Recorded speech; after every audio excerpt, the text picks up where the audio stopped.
नमस्कार, एक बार फिर से स्वागत है आपका गौतम बुद्ध के विचार में। दोस्तों, इसके पहले वाले वीडियो में हमने बात किया था गौतम बुद्ध के आरंभिक प्रवृत्तियां के बारे में। उनकी बचपन में क्या मान्यताएं थीं, उनकी बचपन की क्या विचारधाराएं थी, इसके पहले वाले वीडियो में हमने बात किया था।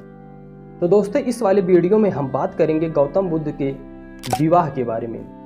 गौतम बुद्ध के विवाह के बारे में बाबा साहब अपनी पुस्तक भगवान बुद्ध और उनके धम्म में क्या लिखे हैं, आज हम उसी के बारे में बात करने वाले हैं। तो चलिए दोस्तों, ज़्यादा देर न करते हुए हम अपनी वीडियो की शुरुआत करते हैं और जानते हैं कि गौतम बुद्ध के विवाह के बारे में बाबा साहब डॉक्टर भीमराव अंबेडकर जी क्या लिखे हैं।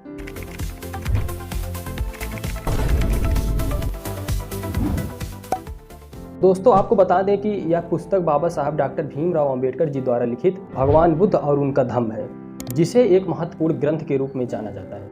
दंडपाणि नाम का एक शाक्य था। यशोधरा उसकी पुत्री थी।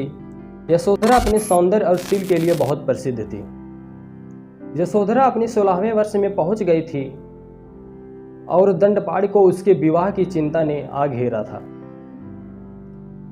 प्रथा के अनुसार दंडपाणि ने अपने सभी पड़ोसी देशों के तरुणों में अपनी लड़की के स्वयंवर में सम्मिलित होने का निमंत्रण भिजवा दिया। सिद्धार्थ गौतम के नाम भी एक निमंत्रण भिजवा दिया गया। सिद्धार्थ गौतम का भी 16वां वर्ष पूरा हो चुका था। उसके माता पिता भी उसकी शादी के लिए ही वैसे ही चिंतित थे।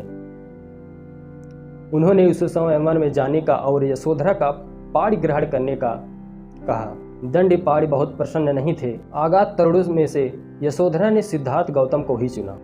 उसने अपने माता पिता का कहना माना। उसे उन दोनों के दाम्पत्य जीवन में संदेह था। उसे लगता था कि सिद्धार्थ को तो साधु संतों का साथ रहना ही पसंद है। उसे तो एकांत प्रिय है।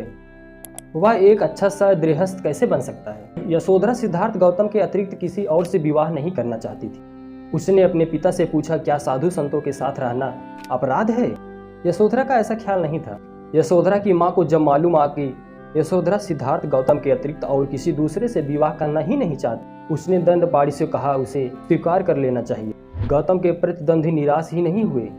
जो गौतम सिद्धार्थ के साथ और लोग आए थे निमंत्रण में, वो निराश ही नहीं हुए, बल्कि उनको लगा कि उनका अपमान हो गया है, उनका तिरस्कार हो गया है। उन्हें लगता था कि कम से कम उनके प्रति न्याय करने के लिए ही यशोधरा को चाहिए था कि चुनाव करने से पहले किसी न किसी तरह से सबकी परीक्षा ले। कुछ समय तो वह चुप रहे। उनका विश्वास था कि दंडपाणि यशोधरा को गौतम का चुनाव ही नहीं करने देंगे, उनका उद्देश्य यूं ही पूरा हो जाएगा। लेकिन जब उन्होंने देखा कि दंडपाणि असफल रहा, उन्होंने हिम्मत से काम लिया और इस बात की मांग की कि लक्ष्य वेद की एक परीक्षा होनी चाहिए। दंडपाणि को स्वीकार करना पड़ा। पहले तो सिद्धार्थ इसके लिए तैयार नहीं थे, लेकिन उसके सारथी छंदक ने उसे समझाया कि यदि वह स्वीकार नहीं करेगा तो उसके लिए, उसके परिवार के लिए तथा सबसे बढ़कर यशोधरा के लिए बड़ी लज्जा की बात होगी। सिद्धार्थ गौतम के मन में इस तर्क से बड़ा प्रभाव पड़ा। उसने उस परीक्षण में सम्मिलित होना स्वीकार किया। परीक्षण का आरंभ हुआ। प्रत्येक प्रतिद्वंदी ने अपना अपना कौशल दिखाया। सबके अंत में गौतम की बारी आई, किंतु उसी का लक्ष्य वेद सर्वश्रेष्ठ सिद्ध हुआ।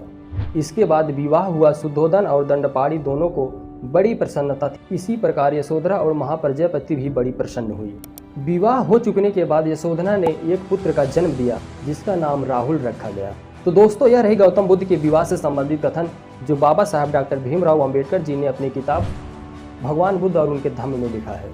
तो चलिए दोस्तों, इसके आगे की कहानी को हम अगले वीडियो में जानेंगे।